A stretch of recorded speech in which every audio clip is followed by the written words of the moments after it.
Bonjour à tous. Le Collège Léonard de Vinci met à disposition des professeurs et des élèves des outils numériques adaptés aux apprentissages. Afin d'optimiser les usages pédagogiques en favorisant l'engagement actif des élèves et donc leur réussite, l'établissement dispose, en complément de l'ENT existant, de services G Suite Éducation. Avant d'en découvrir les principes, voyons tout d'abord les raisons qui ont poussé le collège à faire ce choix de service. Pour qu'un élève puisse réussir et progresser, nous savons que ce dernier doit s'impliquer activement dans son travail. Il doit donc être conscient que son engagement est déterminant pour mieux assimiler les connaissances et développer des compétences. Le professeur est là pour accompagner l'élève dans ses apprentissages et le guider en fonction de ses besoins propres, avec des rétroactions rapides et fréquentes pour valoriser et orienter son travail. C'est le dialogue pédagogique, qui permet donc à l'enseignant d'utiliser son expertise afin de guider l'élève vers sa réussite et le développement des compétences dont il aura besoin dans sa vie future. Il faut donc des outils qui favorisent l'interactivité entre le professeur et l'élève, la collaboration et la co-construction des savoirs. Ces outils doivent être également adaptables à tous les profils d'élèves pour permettre une différenciation des apprentissages. Enfin, il faut qu'ils soient simples d'emploi, qu'il fonctionne sur tout matériel, ordinateur, tablette, smartphone, et qu'il soit disponible à tout moment et en tout lieu. L'établissement a donc choisi G Suite Éducation, un ensemble gratuit d'applications qui couvre tous les besoins pour l'apprentissage. Concernant la gestion de classe, Google Classroom permet aux professeurs de gérer les travaux à rendre, donner des devoirs, accompagner les productions des élèves en cours de réalisation avec des rétroactions rapides pour orienter ou réorienter le travail, puis noter et rendre ses devoirs. Google Forms permet de construire des évaluations formatives autocorrigées, où la note ne compte pas dans la moyenne chiffrée, mais qui permettent à l'enseignant comme à l'élève de connaître les réussites et les points qu'il faut revoir ou approfondir.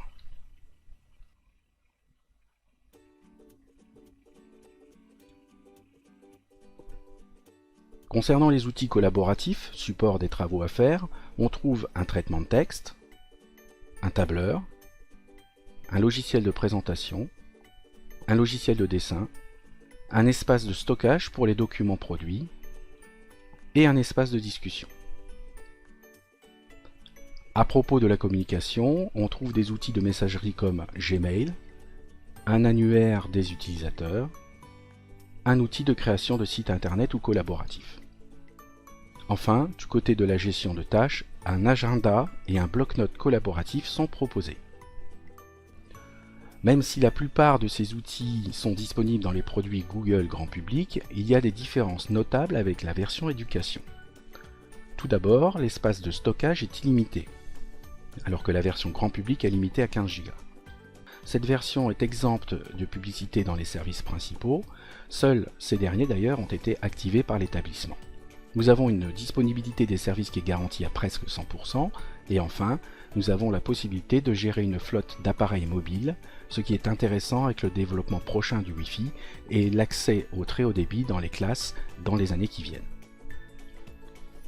Les comptes des membres du personnel du collège et des élèves sont sous la forme prénom.nom@cldv.fr. Les 4 lettres CLDV du nom de domaine représentent l'acronyme Collège Léonard de Vinci. La sécurité est un élément important, aussi les utilisateurs sont tenus de créer un mot de passe suffisamment sécurisé. D'autre part, le domaine G Suite de l'établissement est paramétré pour que les adresses mail des élèves ne puissent communiquer qu'avec d'autres adresses du domaine cldv.fr ou du domaine ent-marne.fr, c'est-à-dire le domaine de l'ENT. Enfin, la circulation d'informations sur le réseau se fait exclusivement sous forme cryptée. Les utilisateurs sont formés aux règles élémentaires de sécurité et signent une charte d'usage précisant leurs droits et devoirs.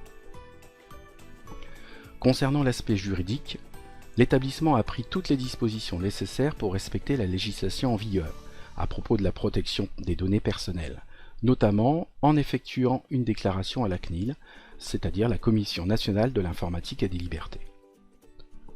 Les serveurs de Google étant répartis dans plusieurs pays, des dispositions garantissant un niveau de protection adéquat des données lors de leur transfert hors Union européenne ont été approuvées et autorisées par la CNIL le 15 mars 2018.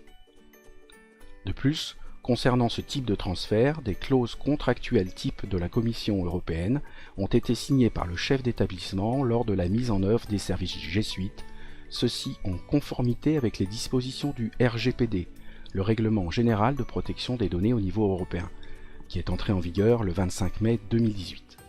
Par conséquent, le cadre légal pour l'utilisation des services G Suite Éducation est parfaitement respecté. Dans sa charte d'usage G Suite Éducation, l'établissement informe les utilisateurs sur la nature des données personnelles utilisées pour faire fonctionner les services G Suite. Il s'agit du nom, du prénom, de l'adresse email, de la classe pour un utilisateur élève et des données de connexion classiques qui sont habituellement enregistrées lors de l'utilisation de tout service numérique authentifiant, comme par exemple celui de l'ENT. Il est précisé que seules les données strictement nécessaires à l'utilisation de G Suite sont collectées. L'utilisateur est informé des lieux de stockage des données et des garanties légales apportées pour le transfert hors Union européenne. Il est également indiqué les moyens de contacter l'administrateur G Suite de l'établissement pour exercer ses droits d'opposition, d'accès, de rectification, de portabilité et de suppression sur ces données personnelles.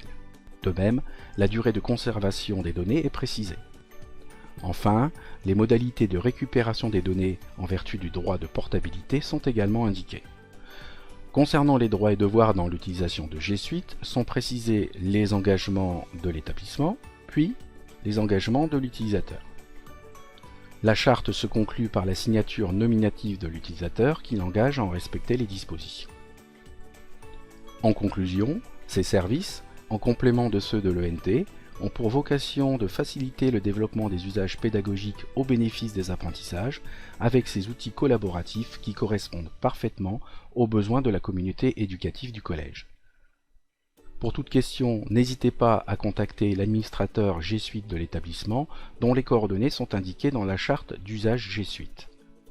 Je vous remercie de votre attention.